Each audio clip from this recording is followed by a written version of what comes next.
सभी अतिथिगण को मैं नेहा सिंह अपना प्रणाम निवेदित करती हूँ। इस 77वें स्वतंत्रता दिवस के अवसर पर आप सभी को हृदय से शुभकामनाएं। मैं इस अवसर पर कुछ पंक्तियां समर्पित करने जा रही हूँ। सुनी जब राष्ट्र की पीड़ा, बहुत मन की धनी मचली, बहाकर अश्रु कागज पर हुई कुछ अनमनी मचली। तिरंगे की हिफाजत में जिन्होंने जान तक दे दी, शहीदों को नमन करने हमारी लेखनी मचली। शहीदों को नमन करने हमारी लेखनी मचली। 14 फरवरी 2019 को जब पूरा देश अपनी महबूबाओं को गुलाब थमा रहा था, तब हमारी भारत माँ अपने बेटों के गम में रो रही थी, चीख रही थी। उस चीख को आपके सामने रखती हूँ और उस वक्त क्या स्थिति थी भारत की, उसका चित्र बनाने की कोशिश करती हूँ। अटल हिमालय मायूस दिखा था, मलय पवन भी रुकी रुकी थी, कुतुब मीनार की शानो शौकत मानो उस दिन झुकी झुकी थी। लाल किला और ताजमहल भी सन्नाटे के साए में, जायका सब खो गया था हिंद सामी चाय में। अशोक स्तंभ के शांति पीठ में हिंसा घुलती दिखती थी, छोटे बच्चों के चेहरों से किलकारी घुलती दिखती थी। आतंकवाद था मकसद उनका, जिहाद महज मुखौटा था, और जलियांवाला बाग था लगता जीवित होकर लौटा था। जलियांवाला बाग था लगता जीवित होकर लौटा था। और दिन क्या हुआ होगा कश्मीरी घाटी में, केवल 44 जवान शहीद नहीं हुए थे, सिंदूर जला जली थी राखी, माँ की ममता जल रही थी। कोई पिता का सहारा था तो पितृ क्षमता जल रही थी। आई न तब देख रहा था पंचशील अभियान हमारा, एक धमाका जला गया समूचा स्वाभिमान हमारा। अटल जले, कलाम जले, माँ भारती का मान जला था, और पुलवामी माटी पर उस दिन पूरा हिंदुस्तान जला था। पुलवामी माटी पर उस दिन पूरा हिंदुस्तान जला था। और बख्तरबंद गाड़ी को उड़ाया गया था साहब, मौका भी नहीं मिला था कि अपने राइफलों की पोल चढ़ा सके वो। तब पढ़ती हूँ कि पीठ पर जो वार न होता, पीठ पर जो वार न होता सिंहों की संतान पर, 44 अकेले भारी पड़ते पूरे पाकिस्तान पर। अगली पंक्तियां बहुत माफी के साथ पढ़ती हूँ, शिबू अमर साहब की ये पंक्तियां हैं।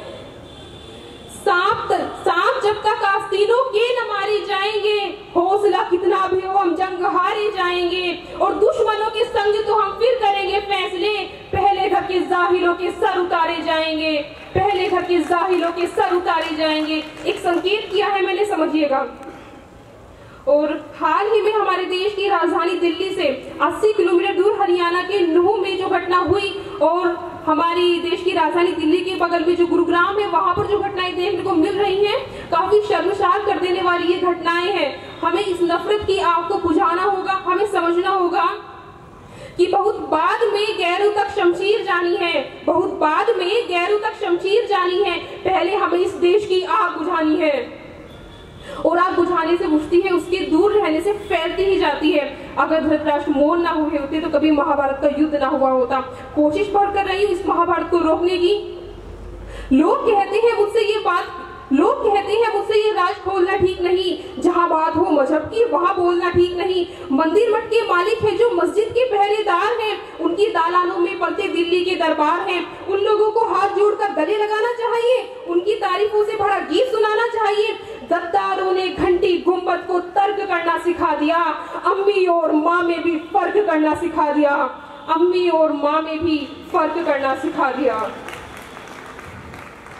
जो लोग हमें जोड़ेंगे नतमस्तक उन्हें प्रणाम है, दर्जा उन्हें कुरान का, बस्ते उन्हें राम है। और विश्वास मुझे है इतना अपने मुस्लिम भाई पर, दूजी माँ की कोख से जन्मे वतन परस्तों की रुबाई पर। हिंदू मुस्लिम भाई भाई है, नारा नहीं विश्वास कहे, सोमनाथ शर्मा के संग अब्दुल हमीद उल्लास कहे। हो चुकी है दुनिया में जो फिर से वो पहचान बनाए, हर कविता गजल नज्म का मुस्कुराता सा उन्मान बनाए। सिर पर टोपी सर पर टीका दिल में तिरंगा झंडा हो, आओ यारों मिलजुल कर ऐसा हिंदुस्तान बनाए। और हम कैसा हिंदुस्तान चाहते हैं, कहीं किसी शायर ने लिखा, मंदिर में दाना चुगकर चिड़िया मस्जिद में पानी पीती थी, मैंने सुना राधा की चुनरी सलमा बेगम सिलती थी। एक रफी था महफिल में रघुपति राघव गाता था, एक प्रेमचंद जो बच्चों को ईदगाह सुनाता था। और राजेश राही साहब को ही लिखते हैं जब कृष्ण के भजन सुनाने रसखान जाते हैं, ये मंजर देखने मंदिर में खुद भगवान जाते हैं, और उस मुल्क को फिरका परस्ती छू नहीं सकती जहां राम की मूरत बनाने रहमान जाते हैं। ऐसा हिंदुस्तान चाहते हैं हम, एक अखंड, अविनाश और अद्भुत भारत की उम्मीद में। जय हिंद, जय भारत।